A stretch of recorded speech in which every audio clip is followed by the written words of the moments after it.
On the 3rd of August 1914, the district president of the city Düsseldorf in the western part of Germany reported that 80 French officers dressed in Prussian uniforms crossed the German border with 12 cars crammed with gold for the Russians as aid for the war to come, which would be the First World War. This message was picked up by the greatest German news agency and will eventually cause an avalanche of reports all over the country. The cars get spotted everywhere, and on the 5th of August, the newspapers report that there are already 25 cars on their way to the east. And to add insult to injury, the cars are now driven by women, which makes the whole affair even more impertinent. All around the country, patriotic citizens rush to defend the fatherland against this outrageous attack by the French. Old veterans dig up their sabers, farmers arm themselves with pitchforks and put up roadblocks. Anyone is a suspect, especially when in uniform. Countless villagers greet those who want to enter with the ends of rifles and grim faces. But even with all these efforts, the intruders can't seem to be caught by anyone.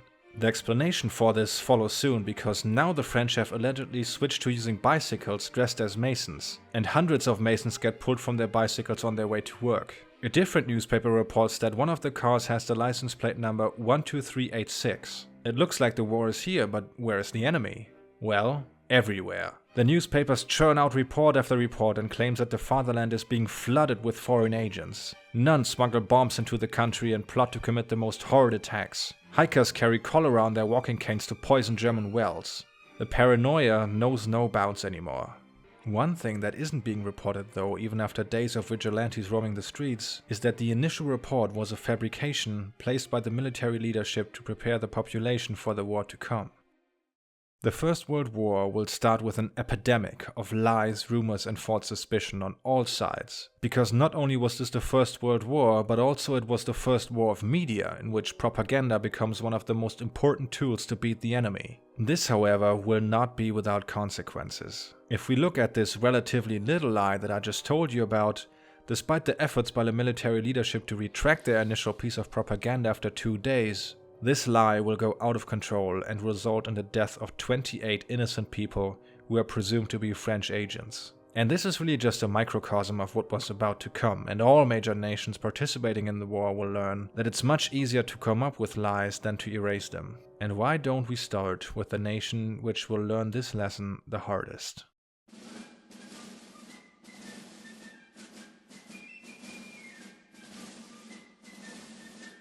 One thing that still baffles some historians today is how many people followed the call for the First Crusade in 1095 without much reason to do so.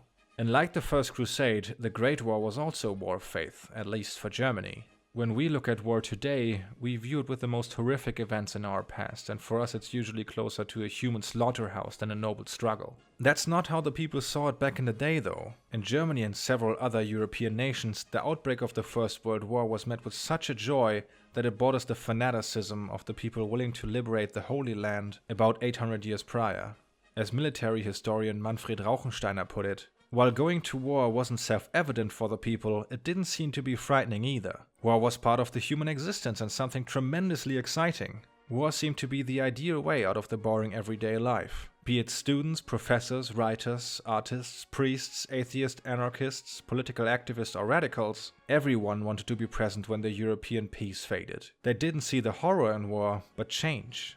Now of course there was also opposition to going to war in Germany. There were numerous protests in cities like Berlin or Hamburg, some of them even with over 100,000 participants. Which is understandable, because on the surface, there wasn't really a reason for the Great European War. Neither Russia, Germany or Britain went to war with specific territorial ambitions in mind.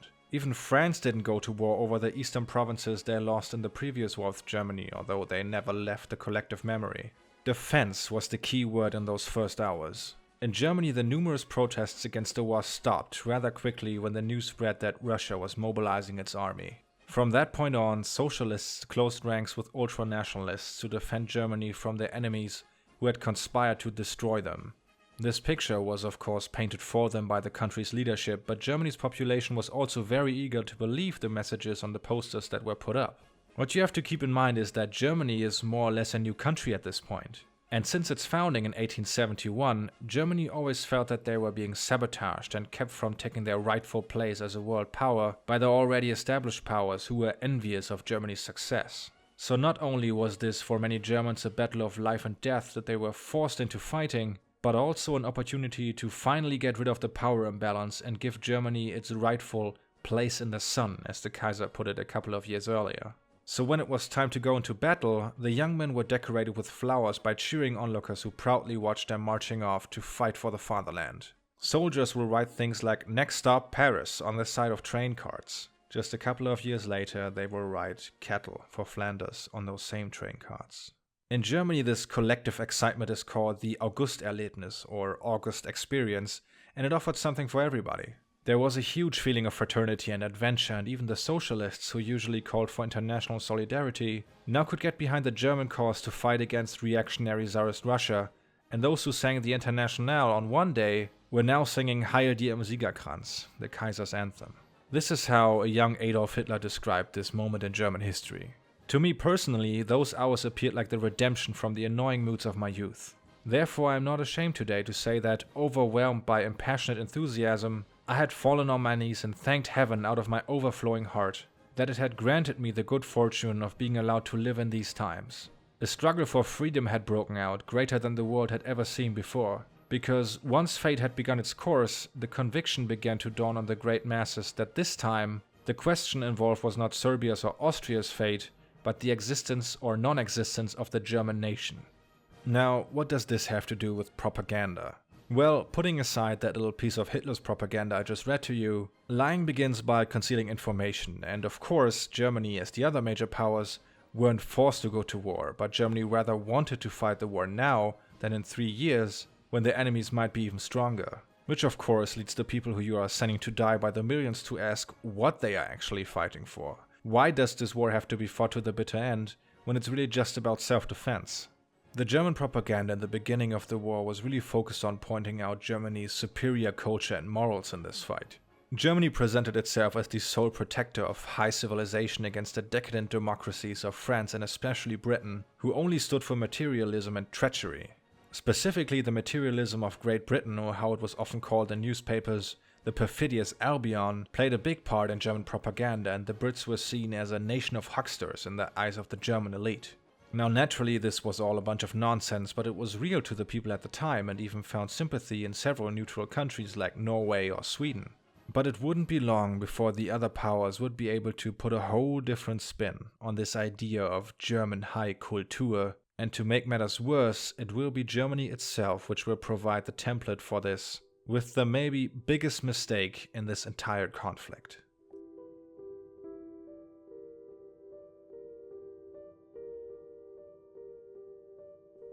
Now, the lie I told you about in the beginning won't be the only one by far that will be spread by German newspapers in August and September 1914.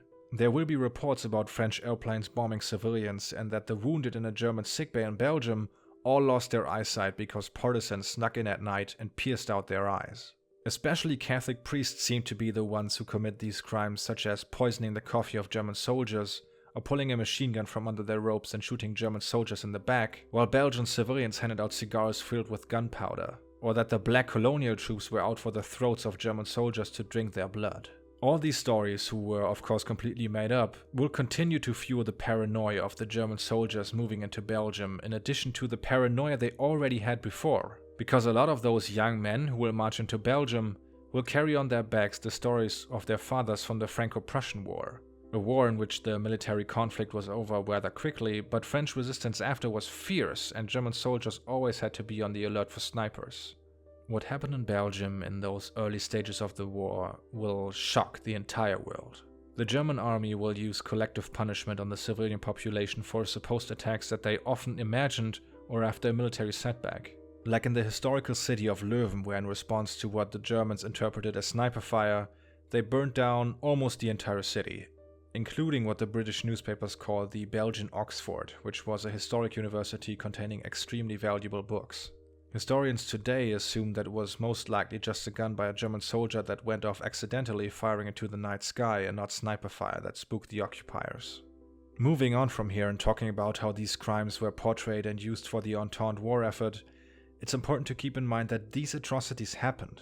About 6,000 civilians were shot by the German army and over 1 million Belgian citizens displaced from their homes, and there can be no excuse for that. The burning of Leuven will be the beacon of a wave of reports about so-called German atrocities. who will be remembered not only for their content, but how effective they were. Not only to show the population at home what they were fighting for, but also in neutral countries. Even prestigious newspapers like The Guardian will not spare their readers any rumor about the German bloodlust. In Leuven, the Germans randomly killed women, children, and even a priest. An older man had allegedly been burned alive hanging upside down. This was also the time the motif of chopped off children's hands will appear and echo throughout the entire war, with things being added or slightly changed. The Daily Express reported on the 31st of August 1914 that near the city of Tournai, German soldiers had ripped a child out of the arms of its mother just to instantly chop its arms off. The newspaper closed the story with a statement that was pretty much unthinkable only 4 weeks prior. These are not humans anymore, these are monsters. And there's only one way to stop them, namely to kill, kill, kill. But propaganda in the First World War was by no means a top-down affair. In Britain, the Prime Minister Herbert Asquith watched the behavior of the press who published every rumor and even completely made up stories with worry. British politicians were afraid that if it should turn out that these were all fabrications, this would hurt British reputation in the world immensely. Because not only was this behavior of the press driven by patriotic sentiments, but also largely by profit.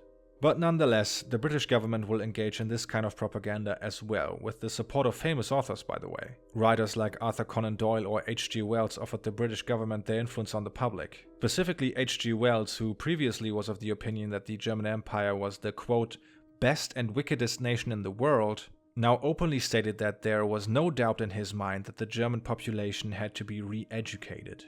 Can you imagine what that might look like today, with authors like Cormac McCarthy or J.K. Rowling secretly working for the government to produce propaganda? The secret part of this was the most important, by the way, because the British government was convinced that propaganda would only work if the person targeted by it would not notice that it's propaganda. The German leadership, on the other hand, thought that the masses weren't able to separate fact from fiction anyway. The most prominent example of a fabricated atrocity was the German corpse factory. On the 16th of April 1917, the London Times reported that the Germans would pick up their fallen and process the corpses to gather glycerin for the manufacturing of ammunition.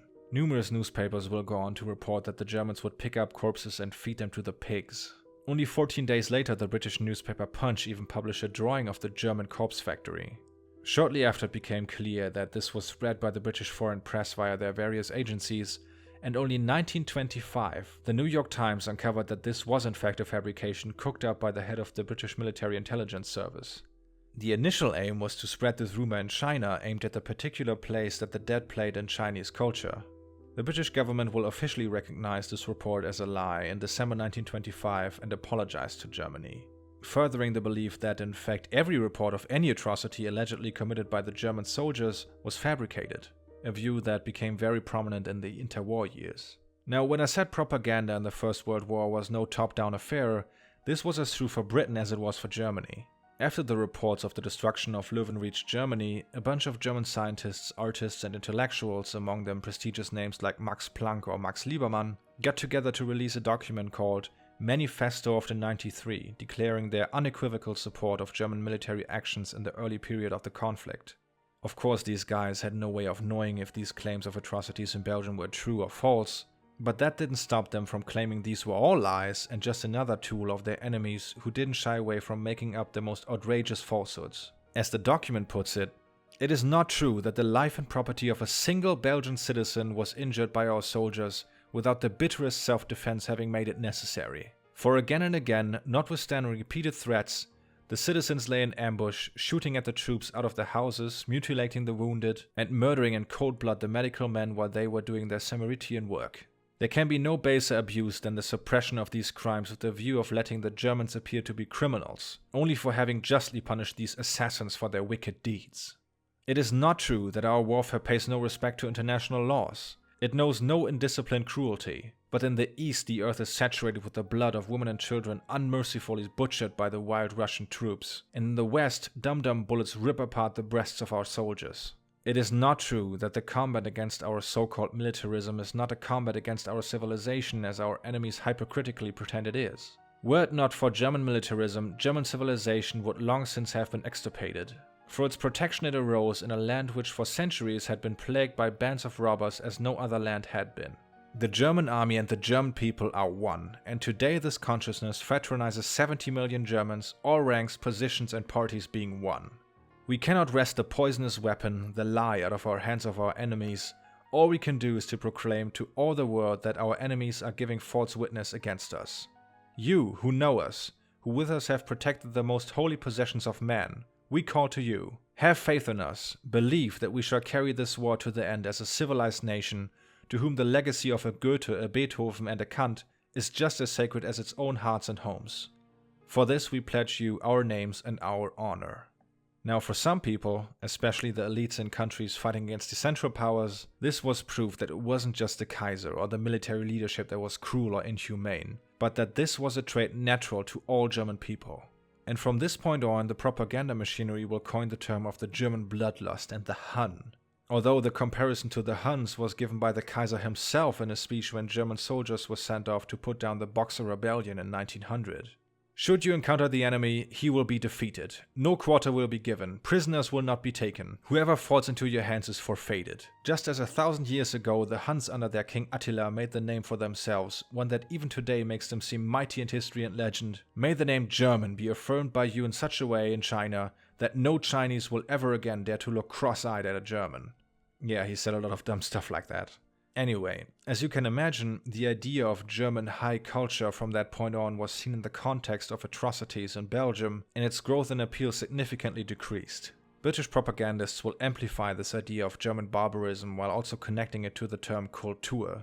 The German response to all these reports of atrocities, although it was greatly ineffective, was to deny the claims altogether while simultaneously pointing out British hypocrisy for denouncing the oppression of Belgians and Frenchmen by the Germans, while at the same time oppressing vastly more people from Ireland over Egypt, the Middle East all the way to India.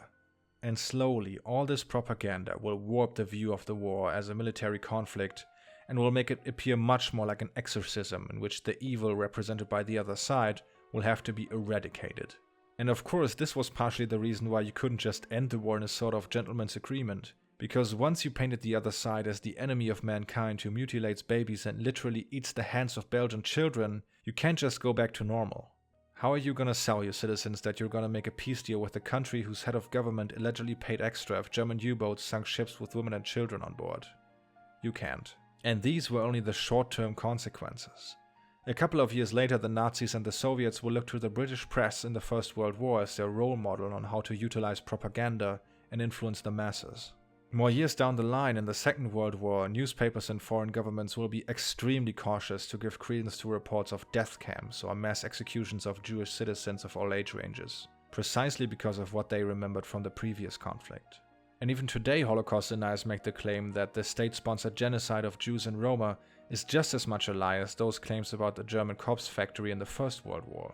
Now, what you might be wondering when hearing all those gruesome stories that press and governments came up with is why would anyone ever voluntarily sign up for this? How do you keep people signing up and supporting the war at home when only weeks into the conflict newspapers have to stop publishing the official numbers of fallen soldiers because it's just too high to justify? Well, as we will see shortly, wartime is the best time to get creative.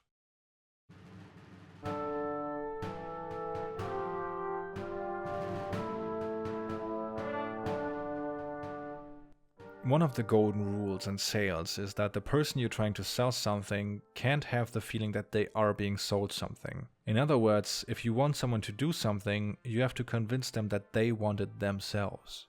Now, convincing someone to sign up for the war was easy in the early stages when entire nations were drunk on excitement, but after that you have to get creative. Like with this poster from Australia promising a free trip to Europe full of adventure and interest, forming the greatest event of your life. When it comes to Britain though, the job of a propagandist was a bit harder because Britain was the only country who entered the war that didn't have conscription, at least not until it became unavoidable. Propagandists tried to play on a person's emotions in order to prompt them to respond. The most frequent emotional responses posters tried to generate were guilt, e.g. giving you the feeling of being a failure, patriotism, fear, or shame, making you feel like a coward for not joining the mass slaughter. This is also where the role of women in propaganda becomes a bit more clear. In World War I propaganda, women were mostly portrayed as either the victims of the enemy's actions or as the sweetheart which will welcome you when you come home from the war. Of course, the implication of this was that if you didn't sign up, you were not worthy of any woman's affection.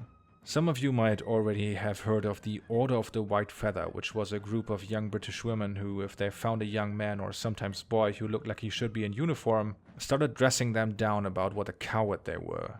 After this, they would hand out a white feather as a symbol of cowardice. The effect that this movement had is impossible to measure, but I'm sure everyone is able to imagine how these young men felt like when going through this treatment. Shortly after, this idea got out of hand though, and numerous men who were on leave or wounded were handed a feather. Such as Private Ernest Atkins, who had just returned from the Western Front, and while riding the tram, a girl sitting behind him handed him one of these feathers. His answer to this was smacking her across the face with his paybook while responding, "Certainly I'll take your feather back to the boys at Passchendaele. I'm in my civvies because people think my uniform might be lousy, but if I had it on, I wouldn't be half as lousy as you are." What you have to keep in mind though is that these young women making up this group didn't do this out of malice. They were just serving their country in wartime as best as they could, and to a certain degree this order was even seen as feminist. At the time, mind you. No, these women were just a product of a society that had reached a point where it's almost more self-destructive than self-preserving. And not just Britain, but every major country in this conflict. What I mean by this is that when you look at what motivated young men to go out and die by the millions for no reason really, it wasn't just the propaganda, it wasn't just things like the Order of the White Feather or the lust for adventure. It was the whole society they lived in, from the teachers, parents, politicians, combined with so many lies that you lost count, and toxic expectations about a man's role in society. There are countless examples of the tragic consequences of living in a society like this. Such as the story of Horace Iles, who enlisted after receiving a white feather at the age of 14 and who later died at the Battle of the Somme. In Germany, 15% of all volunteers were students or recent high school graduates, and sometimes entire lecture rooms and classes together with their professors and teachers would walk down to the recruiting office to sign up. One particular tragic event connected to this is the First Battle of Ypres, where a bunch of enthusiastic but not sufficiently trained students will be thrown into the meat grinder and die by the thousands. In Germany, this is called the Kindermord, or child murder. One of my favorite books, All Quiet on the Western Front, is exactly about this dynamic and indoctrination of young men or boys that would traumatize them even if they managed to survive. Erich Maria Remarque words it like this in the beginning of the book. "This book is to be neither an accusation nor a confession, and least of all an adventure, for death is not an adventure to those who stand face to face with it. It will try simply to tell of a generation of men who, even though they may have escaped its shells, were destroyed by the war." The First World War is often overshadowed by what came after, be it in education or media, and don't get me wrong, this is completely understandable given that the stakes are higher in the Second World War and it's easier to make out who's the good guy and who's the bad guy. But in this era of fake news and alternative facts, we can look to the Great War to see what can happen when not only the will to lie is there, but also the willingness to believe these lies knows no bounds anymore. And I hope I don't lose you when I say that most of the stuff we talked about until now was the short-term fallout of this indoctrination and propaganda. The worst consequences still lied ahead when the war ended in 1918.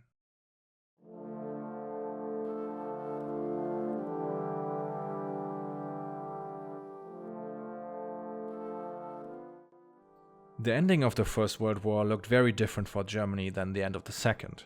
After all, the German soldiers were still on foreign soil, fighting the enemy, and Germany itself remained mostly unharmed during that time, so when Germany pleaded for an armistice, the biggest chunk of the population still believed that they would receive what they called a just peace. What followed, though, was more of a dictated peace, as the German newspapers called it. It became clear that Germany had actually lost this war, and pretty much the entire German population was slack-jawed by the treaty they now were forced to sign. Because during the war, German propaganda and leadership hadn't even put losing in the realm of possibilities. Like this poster motivating people to buy war bonds depicting Paul von Hindenburg, which says, "The times are tough, but victory is certain." And when the German population will put up their sacrifices for this conflict up against what they now got from it, they will become very angry. They thought about all these young men who died at the front, or the over 500,000 civilians who starved due to the sea blockade Germany had to endure. And on top of that, shortly before learning that Germany had lost, they were convinced victory was within one's grasp. And how could they not? Think about what news they have been getting previously. The Russian steamroller had been knocked out and forced to make huge concessions to the German Empire. Romania's 500,000 bayonets were crushed by the campaign of the Central Powers in only 4 months. Italy had suffered the biggest military defeat in their entire history at the Battle of Caporetto, with nearly 300,000 Italians surrendering not even a year prior, and Paris had already been shelled by German artillery, and now it was all over. Of course, the propaganda mentioned nothing about the collapse of the Balkan front, while simultaneously Entente forces broke through the Hindenburg Line. This was mixed with a collective feeling of shame that Germany had stopped fighting too soon and accusations of cowardice by foreign press and statesmen. And in this state, the German public will turn towards the military leadership and ask, what happened? Didn't you say victory was imminent? Didn't you say our sacrifices will be worth it? Who is at fault for this? And this leadership, who actually screwed it up and who were largely at fault for the defeat and who also put Germany in this situation in the first place, will come up with an answer. And as this war began with countless lies, it will end with one. A lie that may have seemed convenient at the time to shift the blame onto someone else, but which will also mutate and poison German society, and will ultimately usher in the darkest chapter in this young nation's history. But about that lie in particular, we'll talk the next time. Thanks for watching, everyone, and as you can probably tell, this was quite something different from my usual content, but I felt like doing it, so why the heck not? There's so much to talk about when it comes to propaganda in wartime. I haven't even touched on the big role that different forms of media played, but maybe some other time. Please keep in mind though that I am not a scholar of propaganda or the First World War, and feel free to check out the sources in the description. Special thanks go out to @AlanBlakeovy, who provided me some of the clips for this video and who also makes fantastic art. Check him out via the link in the description. The amazing thumbnail for this video was done by the very talented Scutch, who you can find under @ScutchDraws on Twitter or also via the description.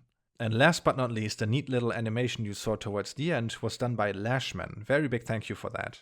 If you guys like this kind of content, why not tell me what you think in the comments or on Twitter? Or if you want to see more videos like this one or my others, consider becoming a patron and have your name displayed alongside all these awesome names scrolling by.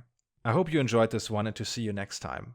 Until then, enjoy your last days of summer and have a good one.